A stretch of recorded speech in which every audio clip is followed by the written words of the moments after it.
সাধারণ বেশে রাস্তা দিয়ে যাচ্ছেন, একজন বুড়ির সাথে দেখা। আসসালামু আলাইকুম। ওয়ালাইকুম। বুড়ি মা, দেশের যে রাষ্ট্রপ্রধান আমিরুল মুমিনিন ওমর, লোকটা কেন?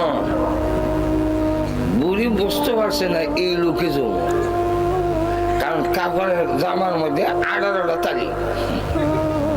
একটা রাষ্ট্রপ্রধানের গায়ের মধ্যে এত তালি, কঙ্কাল, গোস্ত নাই। আমরা দেশের মন্ত্রী এমপিরা পথ হওয়ার পরে এই দিকটা গোস্তের ফুটনা নামে, আর উমর একবারে কঙ্কাল। কেমনে চিনবে? কোনো সিকিউরিটি গার্ড নেই, কিছু নেই। তো বুড়ি কয় লোকটা ভালো না, লোকটা ভালো না। উমর জিগায় লোকটা ভালো না কেন, কি অসুবিধা?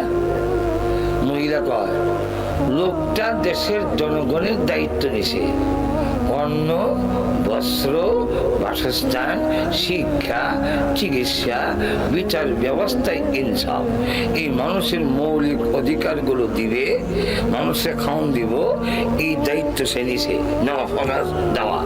কিন্তু আমার ঘরে যে খাওয়ান নাই, লোকটা খবর নিছে নি?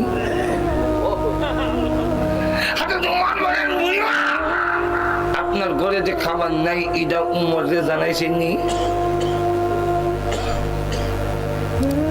বুড়িটা কয় কিটা, তো তুমি তো মুরব্ব দেয়া। উমরের দেশে থাকো, কিছু হাদিস পড়তেন না? সুবহানাল্লাহ, আস্তে করবেন, নজরে করবেন।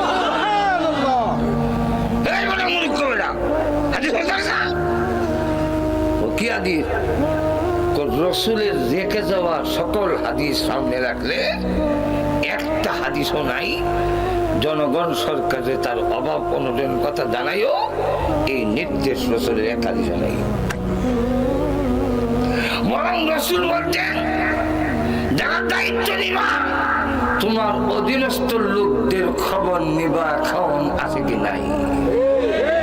আর তো আর তুমি আমারে কো আমি জানাইতাম উমরে, আর আমার জানাইবার অর্থ দরকার থেকে দুনিয়াতে না হয় একটু কষ্ট করব, আমি একটু ক্ষুধার্ত থাকবো, কিন্তু ওই দিন যেই দিন ফিরে যাবে উমর আল্লাহর আদালতে, আর আমি যখন বিচার দেব আল্লাহর করে, ওই দিন উমরে বুঝবো না কয় মন দানে কয় মন চাউল হয়।